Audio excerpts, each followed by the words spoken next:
Bonjour à tout le monde. Rendons grâce à Dieu pour cette merveilleuse semaine qu'il nous a donnée.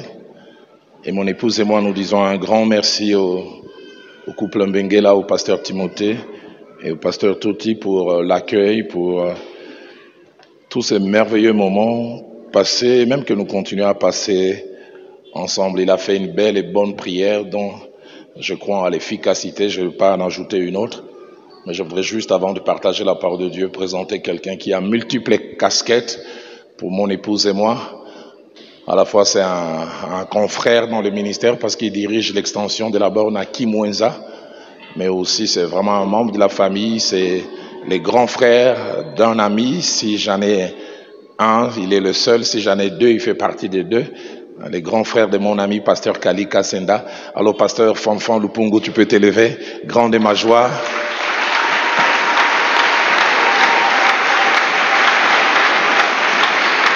Merci beaucoup.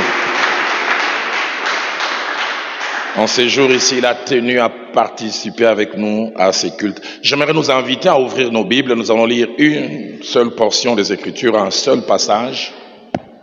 Nous allons lire le psaume 3. Et ma lecture va aller du premier verset jusqu'au 4e. Psaume 3e, du 1er au 4e. Psaume de David, à l'occasion de sa fuite devant Absalom, son fils.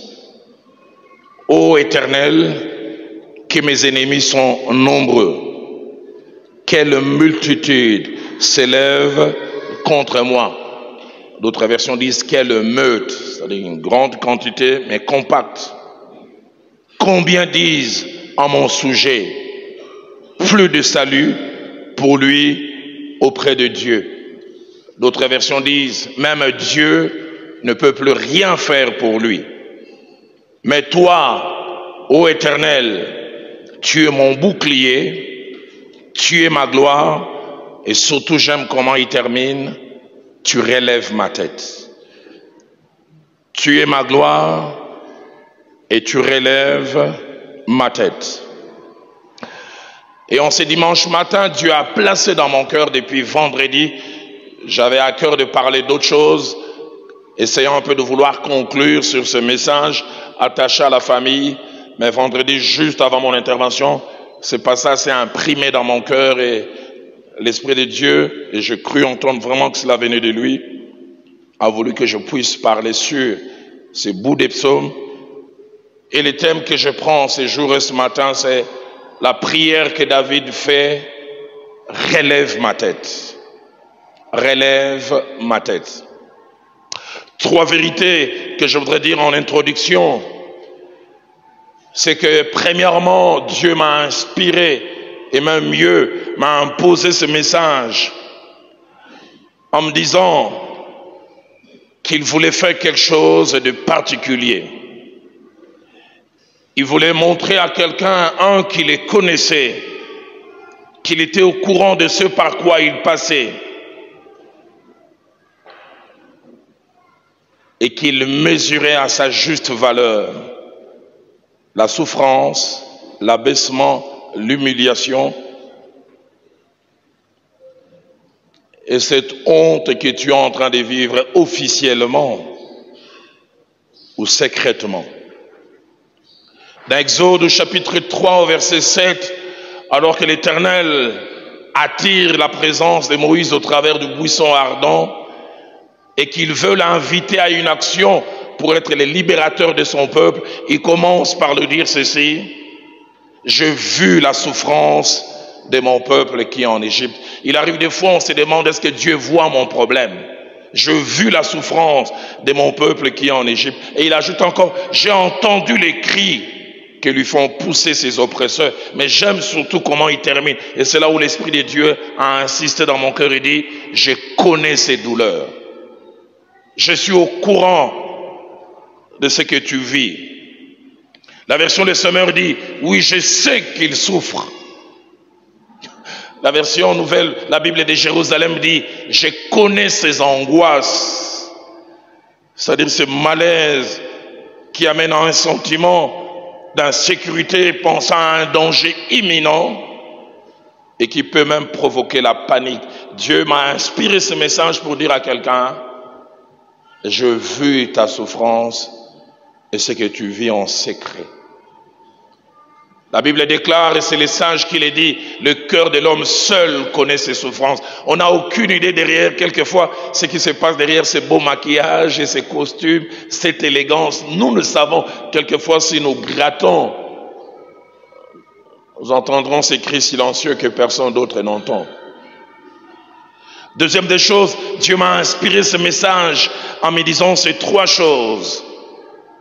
En me disant, Roland, je ne t'envoie pas ce dimanche comme prédicateur ou enseignant. Deuxièmement, il m'a dit, ce dimanche, je ne t'envoie pas comme celui qui va remplir mon peuple de connaissances et de réflexions et faire remplir ses calepins, ses blocs-notes de connaissances et de révélations. Il m'a dit, troisièmement, ce dimanche, je t'envoie pour que tu parles au cœur de mon peuple, mais il m'a dit surtout pour que tu les consoles. Il m'a donné ce passage d'Ésaïe chapitre 40, versets 1 à 2, quand Dieu envoie son serviteur. Écoutez la mission qu'il lui confie. Il dit, consolez, consolez mon peuple, dit votre Dieu.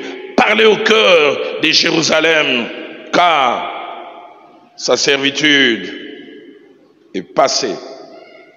Dites-lui que son iniquité est expiée. Dites-lui qu'il va recevoir de l'Éternel les doubles pour tous ses péchés. J'aime beaucoup ce que la version Nouvelle Bible Seconde dit. Redonnez de l'espoir à mon peuple. Oui, redonnez de l'espoir à mon peuple. Rendez courage à Jérusalem. Et c'est la mission que Dieu, au travers de cette intervention ce matin, place dans mon cœur. Troisième des choses, avant de revenir dans les vues des sujets, c'est que ce dimanche, je viens non seulement, au travers de ce message, parler au cœur de quelqu'un, mais je viens aussi à m'associer à quelqu'un pour prier avec lui. Et du reste, ce message sans prière serait incomplet. Je viens prier avec cet homme et cette femme qui vit la honte et l'abaissement, la dévaluation à ses propres yeux et peut-être même aux yeux d'autres personnes. Et cette personne qui, comme David, n'a qu'un désir exprimé dans Psaume 3 au verset 4 à la fin, relève ma tête, relève ma tête. Et j'en parlerai tout à l'heure. Si quelqu'un peut dire relève ma tête, c'est qu'il reconnaît que cette tête est abaissée. Relève ma tête. Si Louis II dit relève ma tête, français courant dit rends-moi ma dignité et ma fierté. Rends-moi ma dignité et ma fierté. Peut-être sûrement dans la salle et au travers de la technologie, quelqu'un est en train de lancer le même cri, relève ma tête, redonne-moi la dignité et redonne-moi la fierté. Lorsqu'on parle de la dignité, on parle du respect ou regard respectueux que mérite quelqu'un. Je l'ai perdu, redonne-le-moi, redonne-moi la fierté, l'honneur attaché à la vie de quelqu'un. La version de Semeur dit, fais-moi encore marcher la tête haute. C'est-à-dire, je ne marche plus la tête haute. 9 choses que je voudrais partager ce matin, attachées à ce passage. La première, c'est que lorsque David dit, relève ma tête, c'est qu'il reconnaît que sa tête est baissée. Baissée comme nous le verrons par ce par quoi il était en train de passer. Parce que le psaume 3 au verset 1er nous montre les contextes. David a chanté ce psaume quand il fuyait son fils Absalom. Relève ma tête.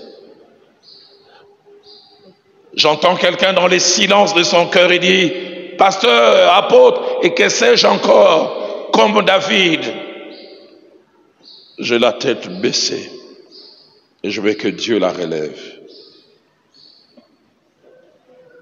Mais deuxièmement, lorsque David dit à Dieu, relève ma tête, il reconnaît que lui-même ne peut pas la relever. Il est incapable de le faire. Il est incapable de retrouver la dignité perdue, l'honneur perdu. Troisième chose, lorsque David dit « relève ma tête », plusieurs choses peuvent être comprises au travers de cela, parce que la tête baissée en Israël et dans la Bible est cachée plusieurs significations. 5 principalement. Première signification, la tête baissée était le symbole d'une personne abaissée, mais abaissée à l'extrême, et n'ayant plus ni honneur, ni droit à regarder les autres en face. Dans Juges chapitre 8, au verset 28, la Bible parlant d'Israël qui a eu à combattre un peuple qui l'écrasait. Écoutez ce que la Bible dit. Madian fut humilié devant les enfants d'Israël et il ne leva plus la tête. Tellement humilié, tellement abaissé qu'il ne pouvait plus relever la tête baissée, qui amène quelqu'un à dire relève-la, c'est quand on a connu l'humiliation. L'humiliation d'une rupture, des fiançailles qui ont duré, tu as fait la publicité, tout le monde connaissait et on attendait l'aboutissement et puis ça s'arrête. Et non seulement que ça s'arrête, mais après cela, on te présente sous un jour que tu n'es pas. Combien de fois dans la vie c'est difficile d'être innocent, mais on vous colle la culpabilité, mais vous avez difficile à prouver votre innocence. Relève ma tête. Deuxièmement, la tête baissée, c'est le symbole de la honte et de l'abaissement extrême. Dans Job chapitre 10 au verset 15, écoutez ce qui est dit. Suis-je coupable? Malheur à moi. Suis-je innocent? Je n'ose lever la tête, rassasié de honte et absorbé dans ma misère. Quand la honte est extrême. J'oublie jamais ces 2 expériences que j'ai connues à Nairobi. Les 2 moments où j'avais mal à être un mari. Mon épouse enceinte de notre 3e enfant, financièrement au plus bas. Souvent quand je parle à nos 4 filles, je dis elles peuvent être regroupées en 2. Il y a l'aînée, Madame Lombo, qui est née dans les jours de faibles commencements, mais n'a pas connu une grave crise, parce que quelques jours avant qu'elle naisse, quelqu'un nous a ramené sous forme de layettes plein de choses venues de l'Afrique du Sud. Madame Vedoso, la 2e, est arrivée, il y avait une stabilité. Mais Gloria, notre 3e, chaque fois que je la vois et je pense à elle, j'ai mal. C'est celle qui est née vraiment dans les déserts. Mon épouse allait accoucher, il n'y avait pas de layettes. Et elle met au monde, nous étions sous-logés chez quelqu'un. Honte d'être mariés.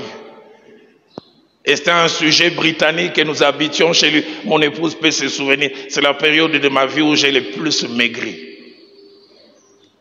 Quand on mangeait à table, je ne sais pas d'où ça vient chez ces Occidentaux, ils ne me laissaient pas me servir. Chaque fois qu'on était à table, à lui, il pensait me rendre service. En anglais, Pastor Dalo, je peux te mettre du riz et tu es sous-logé chez quelqu'un, tu ne participes pas. Et j'ai prié chaque fois qu'il me pose la question qu'il pose le plus souvent, au moins après 8 cuillerées de riz. La plupart des fois, il mettait 2 cuillerées. Il dit, Pastor Dalo, est-ce que ça suffit, papa? Au Pesarambon, au Théo, Babaki, ça? Il s'arrêtait à 2, puis il disait, est-ce que ça suffit? Je disais, oui. Et la plupart des fois, quand on venait à table, j'ai prié, j'ai dit, Kolo, les lois, tout n'attend à 10. Qu'il fasse 10 cuillerées, puis après il pose la question. Mais la plupart des fois, c'était à 2, à 3. Ma fille n'avait pas de couches, de pampers. J'avais honte de regarder mon épouse. Et j'oublie jamais Après une grossesse, quand une femme a accouché, on appelle ça retour des couches, c'est-à-dire les règles qui reviennent. J'arrivais pas à acheter des bandes hygiéniques pour mon épouse. Honte. Je me souviens un jour, j'ai vu mon épouse dans la salle de bain en train de prendre la couche de notre fille et utiliser ça à la place de ce qui doit être utilisé. J'avais honte. On sort de cette petite accalmie, mon épouse peut se souvenir, une année après 98, durant toute une année, nos deux premières filles ne sont pas allées à l'école parce que j'arrivais pas à payer les Minerval. Ah, il arrive quelquefois, vous nous enviez dans notre passé, dans notre présent plutôt, mais les unes qui fabriquent notre présent, c'est notre passé. Enviez-nous aussi dans notre parcours. Ah, Badaloana.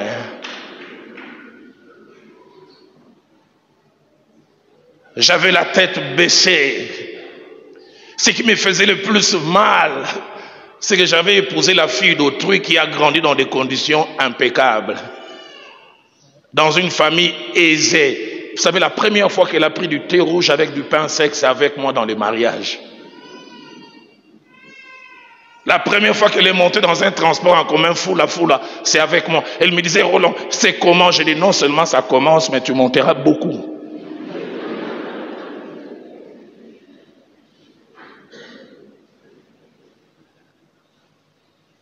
Elle a grandi dans une maison avec toilette moderne et chasse. Quand elle m'épouse, j'avais une maison que je louais à $50. Pas de plafond. Il faisait très chaud. La pauvre, tu as souffert, hein?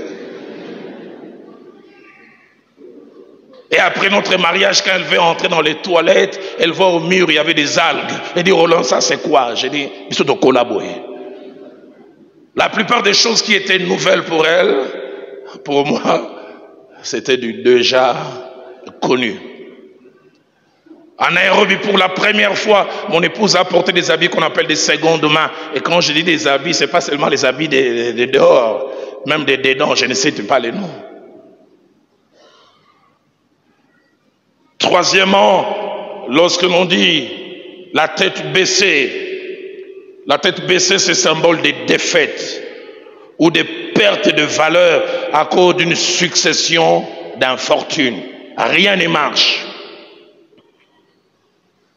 Dans 2 Samuel chapitre 19, verset 3, quand l'armée de David a pu battre celle d'Absalom, mais David a mal réagi. La Bible dit, ces jours-là, le peuple rentra à la ville à la dérober. L'original dit, l'armée rentra cachée et la tête baissée, comme l'auraient fait des gens honteux d'avoir pris la fuite dans les combats. Quand une armée avait pris la fuite dans les combats et qu'ils avaient été défaits, ils ne revenaient jamais la tête haute, ils revenaient la tête baissée. Quatrièmement, la tête baissée, c'est le symbole de quelqu'un qui a perdu l'honneur et qui a perdu une certaine position de valeur. Dans Genèse 40, au verset 18, alors que les chansons étaient en prison, écoutez ce que Joseph lui dit, encore 3 jours et Pharaon relèvera ta tête et te rétablira de ta charge. Il va relever ta tête parce qu'elle n'est plus relevée. Les grandes chansons qui avaient des entrées auprès du roi et que tout le monde respectait, désormais il est en prison, la tête baissée. Cinquièmement, la tête baissée, c'est le symbole de la culpabilité. Culpabilité profonde. Le fait d'être envahi par ces sentiments, ce que je fais ne devait pas être fait. Pour celles et ceux qui n'ont jamais fauté sur le chemin de la vie, vous ne pouvez pas comprendre cela. Il faut un jour avoir fauté. Tu sens la culpabilité. La culpabilité t'amène premièrement à t'en vouloir toi-même à cause de ce que tu as fait. Mais la culpabilité des fois remplie par les regards des gens qui te disent, voilà ce que tu as fait. La culpabilité des fois grossit aussi quand tu as les conséquences. de ton acte. Je me souviens de cet homme qui est venu me voir au bureau. Il était un monsieur qui a travaillé comme député, commissaire du peuple à l'époque de Mobutu. Et puis, il a commencé à perdre ses biens. Il est resté avec une seule maison. Il m'a dit, pasteur, je ne sais pas ce qui m'a pris. Les faussaires en termes de monnaie, d'argent sont venus les voir. Je ne sais pas si ces gens ont des fétiches ou s'ils ont la capacité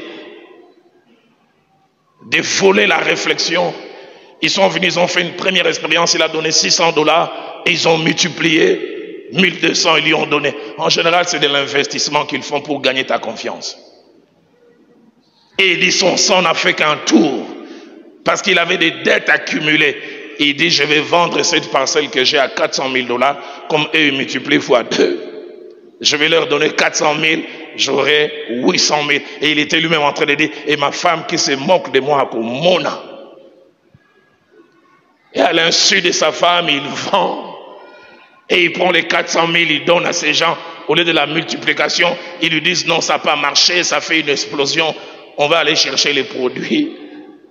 Et puis il commence à les appeler, il n'arrive pas à les avoir. Sa femme seulement voyait qu'il était troublé, mais il n'arrivait pas à dire jusqu'à ce qu'un jour, ils sont avec la femme, les acheteurs sont venus. Et il a dû tout avouer à sa femme. Non seulement que j'ai vendu la parcelle, mais l'argent j'ai donné pour multiplier, j'ai tout perdu. Parcelle perdue, même les 400 000 perdus. Il est venu dans mon bureau et dit, je vais me suicider. J'arrive pas à regarder mon épouse en face. Culpabilité. Il dit, j'ai laissé mon épouse en train de pleurer. En plus, elle fait de la tension. Elle a fait une crise de tension. Nous sommes nulle part.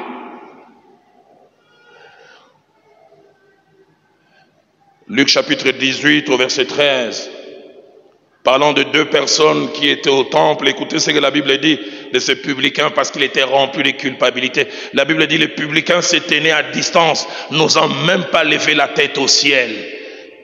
Et il disait à Dieu, sois apaisé. Quand on a la culpabilité, on a la tête baissée. 4e chose, dans la vie pratique, plusieurs choses peut faire qu'on ait la tête baissée, plusieurs. La première chose qui peut faire qu'on ait la tête baissée, c'est être un leader, comme le roi Saül dans 1 Samuel 17, verset 10 à 11. Mais être incapable de défendre ceux devant qui tu te tiens. Et moi, je l'ai connu à Nairobi. Le roi Saül, il est roi. Mais ça fait 40 jours, Goliath se lève. Il dit qu'il n'y ait pas bataille normale entre 2 armées. Choisissez un champion chez vous et un champion de notre côté et nous allons nous battre. Si votre champion me bat, nous vous serons assujettis. 40 jours. Ni Saül, ni son armée ne pouvait s'élever. Quand ils avaient quitté la cité, ils criaient Teya Imame, t'as signé Yomae. Mais Yomae là devant maintenant, personne ne répond. La Bible dit chaque fois que Goliath s'avançait, tout le monde reculait. Et dans tout le monde, même Saül. Les gens le rappellent, c'est toi le roi. Bon, on a koufa pour Nabino.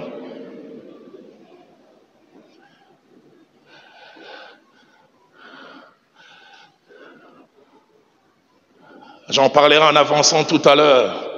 J'étais allé voir un couple un jour au chômage. J'ai vu la douleur de cet homme. Il a travaillé longtemps.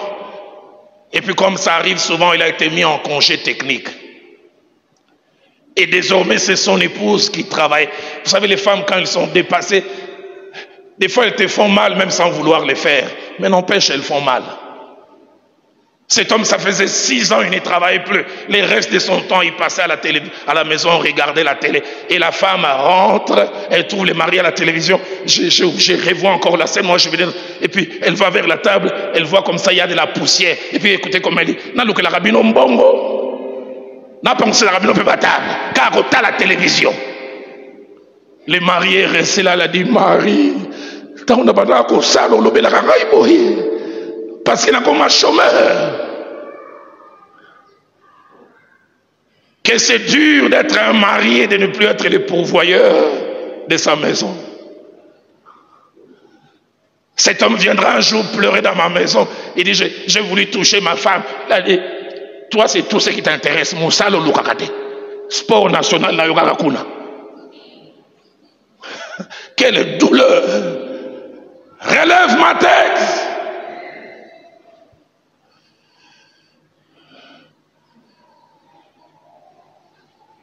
Dans la vie pratique, on peut avoir la tête baissée. Quand comme Anne, dans Samuel 1, versets 2 à 6, dans une vie, il y a une compétition qui ne dit pas son nom. Les gens tout autour de vous réussissent et vous ne réussissez pas. Anne était dans ce mariage polygamique où sa rivale Pénina avait des enfants. Malgré qu'elle était une femme mauvaise, mais Anne, malgré sa dévotion et sa crainte de Dieu, n'avait pas d'enfants. Un pasteur de Nzambe Malon prêchant, il a dit Pénina lundi, moana, mardi, moana, mercredi, moana. Et la Bible dit de Pénina qu'elle mortifiait Anne. Le mot mortification, elle touchait ses émotions pour l'amener à se sentir dévaluée. Et la Bible dit, elle faisait cela à dessein. Chaque fois qu'Anne montait au temple, Anne disait aujourd'hui je vais aller prier. Et Pénina disait,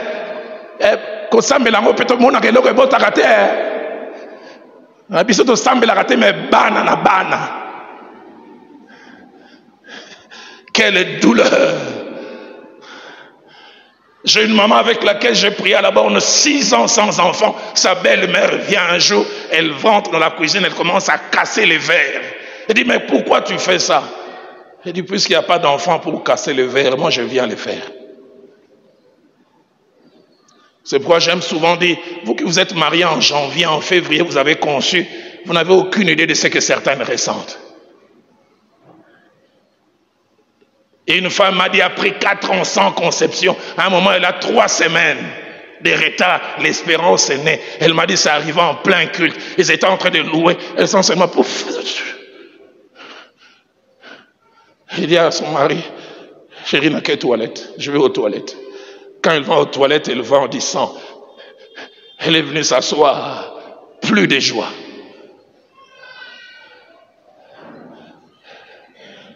J'ai jamais oublié ce qu'elle m'a dit un jour. Pasteur, prie que Dieu me donne même un demi-enfant.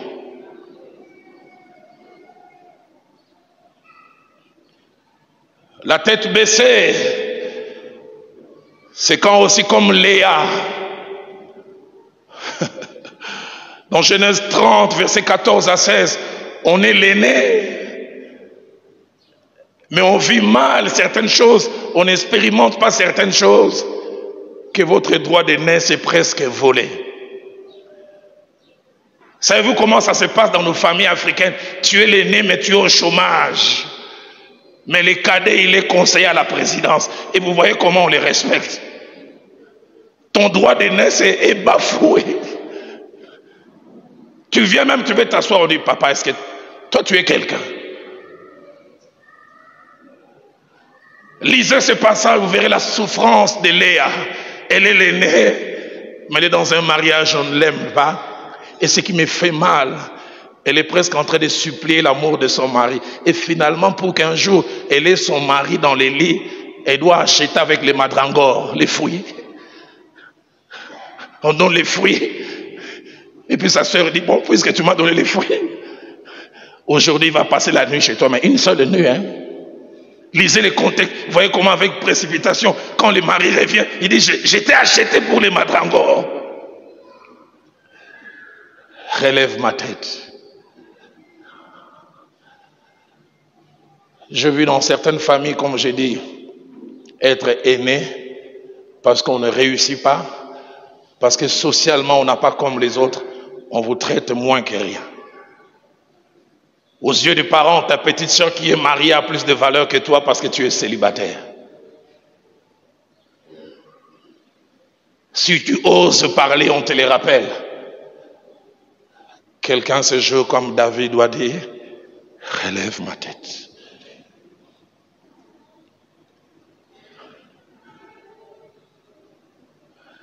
La tête baissée, quatrièmement, c'est comme je l'ai dit, c'est quand on est un mari et on est incapable de nourrir sa famille, d'habiller sa femme, de scolariser ses enfants et de jouer pleinement son rôle. Cinquièmement, la tête baissée, et surtout dans notre culture à nous, noirs et surtout bantous,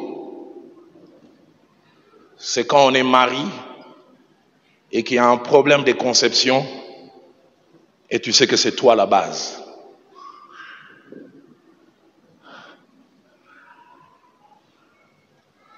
On fait un spermogramme et on dit azospermie. Spermatozoïde 0,0. Et des fois, quand ça reste dans le cadre du couple, ça va encore. Mais quand ça sointe, j'ai connu un homme qui est venu me voir un jour au bureau et dit « J'ai envie de me suicider.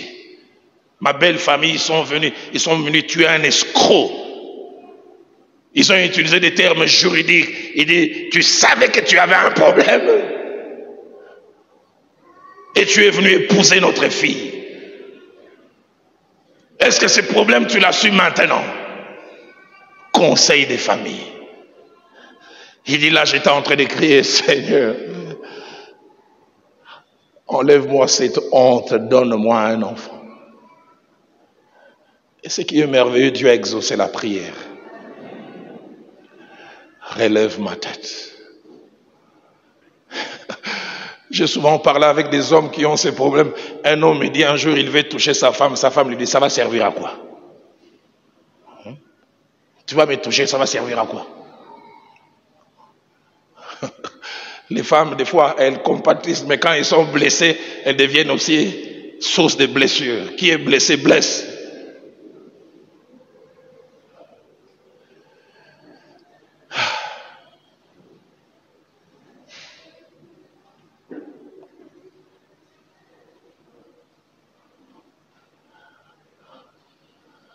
La tête baissée.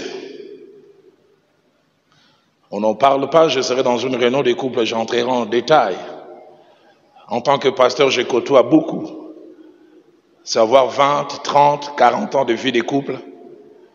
Et à cause d'une maladie, taux de sucre, problème cardiaque, tu as perdu ta virilité.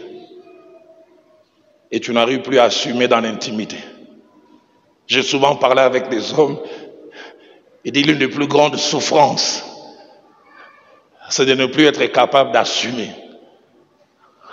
Un homme me dit un jour, pasteur, j'avais déjà mal moi-même. Mais en plus, quand elle a dit, on a voulu aller dans notre intimité, et puis je perds ma force, et puis elle me regarde, et je dis,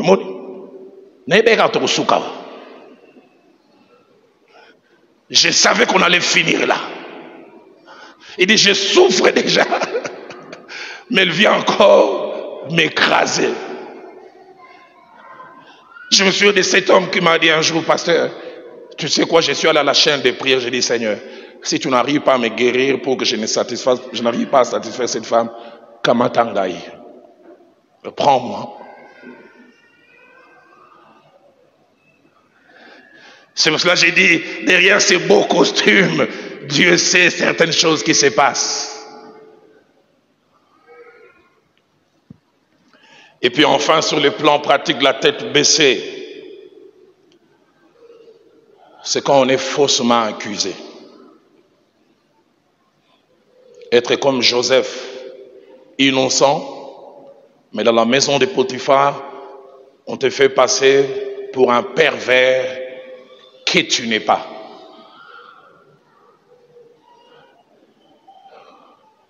Que c'est dur d'être innocent et d'être incapable de l'éprouver. La tête baissée. J'ai vu ma souffrance, celle de mon épouse et même de mes enfants. Quand un bruit est parti dans l'église où je suis resté plusieurs années au départ, on a dit que j'avais touché les commissions. Et puis le terme commission est parti, c'est devenu que j'ai volé.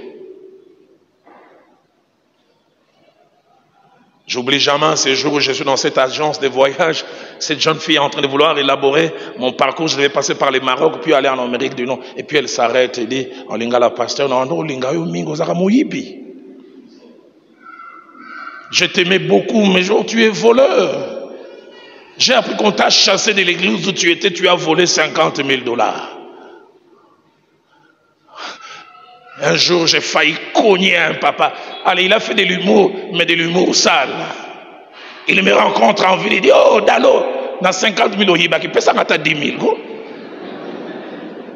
$.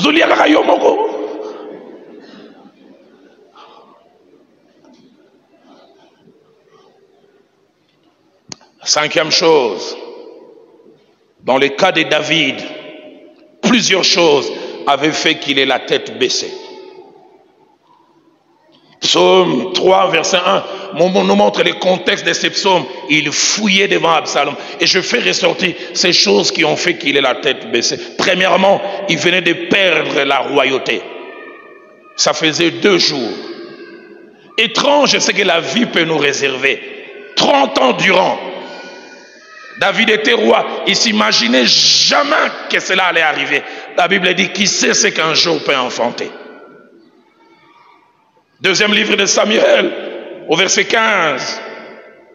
Versets 14 et 30 nous montrent, on vient lui dire, le cœur du peuple est allé vers Absalom. Et David, il dit au verset 14, il dit à ces gens, levez-vous, hâtons-nous de partir, car il n'y aura point de salut pour nous devant Absalom. Mais écoutez ce que le verset 30 dit. David monta la colline des Oliviers. Il montait en pleurant, la tête couverte et marchant pieds nus.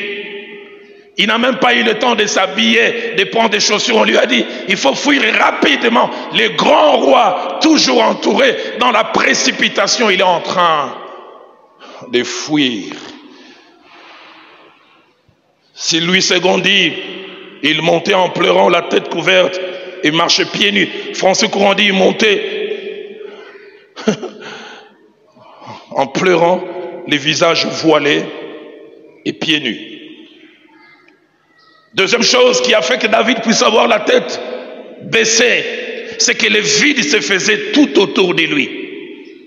La Bible parle d'Achitophel, qui était son conseiller spécial, qui non seulement l'a quitté, mais qui est passé du côté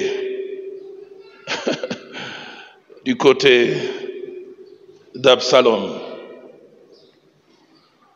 La Bible dit dans 2 Samuel 15, verset 31, on vint dire à David, Achitophel est parmi les conjurés.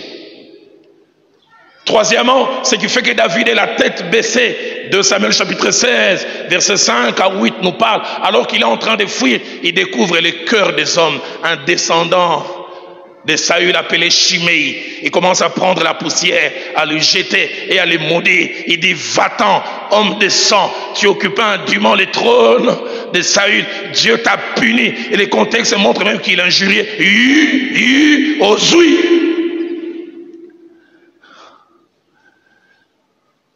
Combien de fois nous vivons des choses auxquelles nous n'étions pas préparés? Quand David vit ça, c'est sûr, il est en train de dire, je rêve, quand j'ouvrirai les yeux, je suis sur un lit, je dis, quel cauchemar j'ai fait. Mais ce n'est pas un cauchemar, c'est la vérité. Quatrièmement, David a la tête baissée, et ça c'est le comble, parce qu'il est au 2e jour de la révolte d'Absalom, et il apprend quelque chose qui lui poignarde les cœurs. De Samuel, chapitre 7, verset 21 à 22, Achitophel, dans son côté stratège, il vient dire à Absalom, pour abaisser David, tu dois aller avec toutes ses concubines. Et tu dois les faire au vu et au su de tout le monde. Et la Bible dit que c'était presque sur une colline. Et on appelait les concubines de David l'une après l'autre. Mansanga, viens. Kambale, viens. Et David, là où il était, il a appris. Mansanga est allé.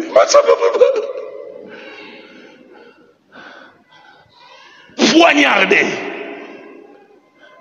Est-ce que ça vous est déjà arrivé de vivre quelque chose? Vous avez l'impression que vous allez mourir. Je me souviens quand j'ai connu des problèmes, j'ai commencé à avoir des douleurs qui allaient de la tête jusqu'à derrière. Au départ, je pensais que je dormais mal. Je suis allé voir un médecin, il a dit, tu as un problème d'estomac, tu réfléchis beaucoup, tu as des problèmes. J'ai dit, non, je n'ai pas de problèmes, j'ai des problos.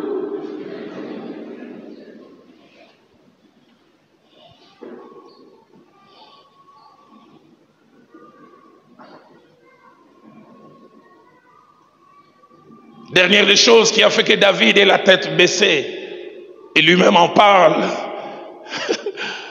dans ses psaumes 3 au verset 3, non seulement qu'il a des ennemis nombreux, mais il entend les pronostics des gens. Lui-même il dit que mes ennemis sont nombreux, et puis il ajoute, il y a ceux qui disent de moi, plus de salut pour lui en Dieu. Ça en est fini de David. Ils l'ont vu fuir devant Absalom. Ils ont vu comment Absalom l'a humilié. Les gens disent, il n'y a plus match. C'est fini. Une version dynamique en anglais, il dit, même Dieu ne peut rien faire pour lui. Les problèmes, non pas seulement que c'est dit, les problèmes c'est qu'on entend cela. Ah, vous savez, quand vous avez des problèmes, des fois, c'est bon de ne pas entendre ce que les gens disent. Quand j'ai eu des problèmes dans l'église où je suis resté plusieurs années, j'ai entendu quelqu'un m'a rapporté les paroles d'un papa. Il dit, Dalo Nzala, Moutikosongi Saye, Arozonga wa genou à cause Yanzala. Je dis, ah! Comment on peut être méchant à ce point?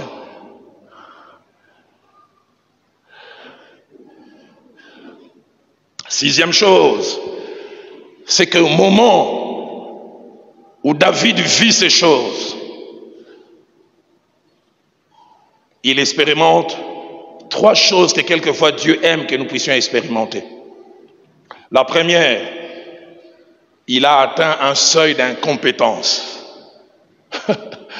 Il a un problème, mais pour lequel il n'a pas de solution.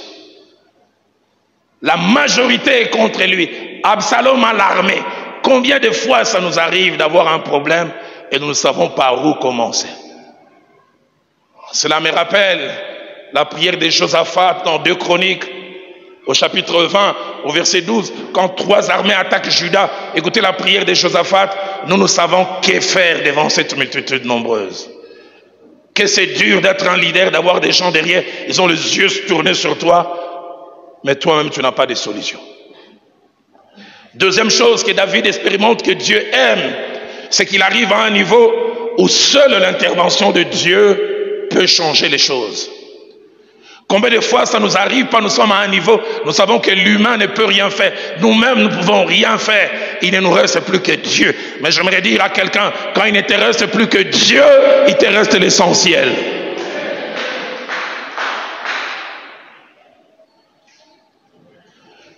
J'ai un couple chez nous à Philadelphie, 8 ans de vie de couple, Azos permise. C'est ce qu'on a diagnostiqué. Ce médecin lui a dit, si toi tu mets au monde 2 choses, soit ta femme t'a trompé, ou alors il y a eu un miracle, mais des miracles ça n'existe pas. 6 mois après, ils ont eu un enfant qui s'appelle aujourd'hui Manassé.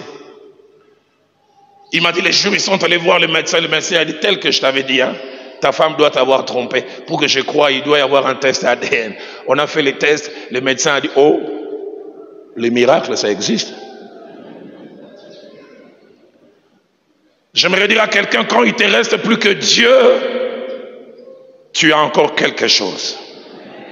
Dans 2 Rois chapitre 6 au verset 27, il y a grande famine en Samarie. Les rois étaient en train de passer et une femme est en train de crier, roi, sauve-nous. J'aime la sincérité de ces rois. Il dit, avec quoi te sauverai-je si Dieu ne te sauve pas? Avec les fruits du pressoir. Il arrive des fois, les gens tournent les yeux vers nous, mais nous aussi nous disons aux gens, il n'y a que Dieu qui peut faire quelque chose pour toi. Troisième chose que David expérimente et que Dieu aime, c'est qu'il ne lui reste plus que la prière. Savez-vous qu'il y a des moments où même celui qui ne prie pas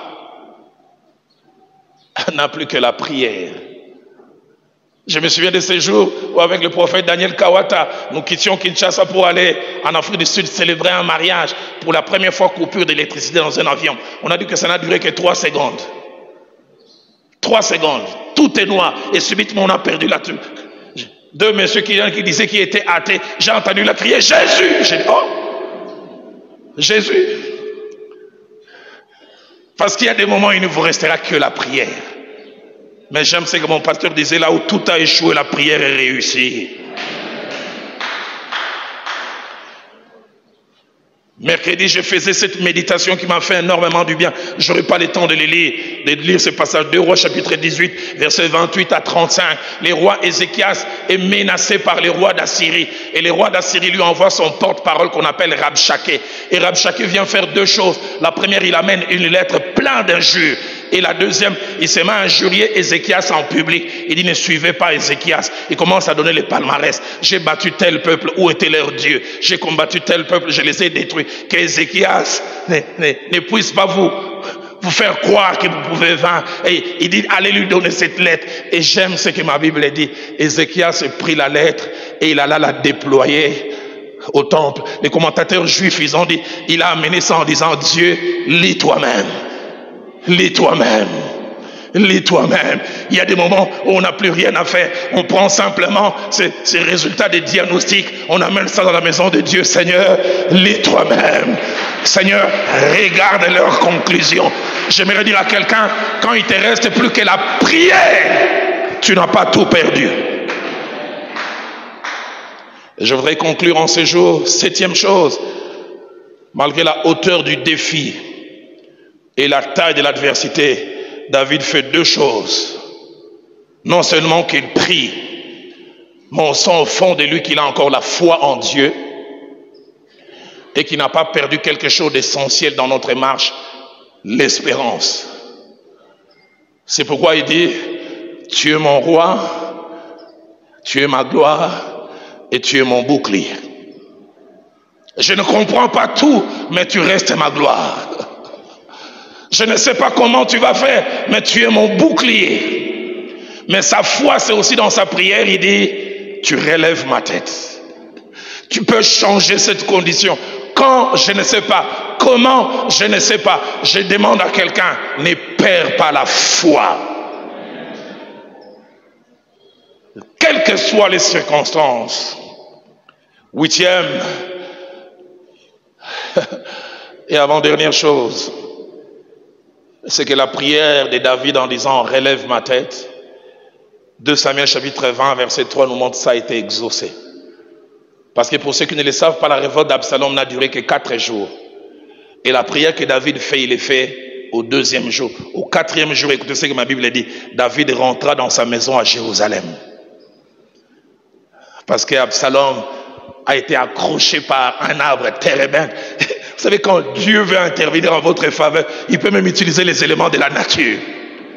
Au départ, c'est même pas un militaire qui a touché Absalom. Absalom venait avec son cheval, avec ses beaucoup de cheveux, paf, accrochés. J'aimerais dire à quelqu'un, ton Dieu, il a une compétence illimitée.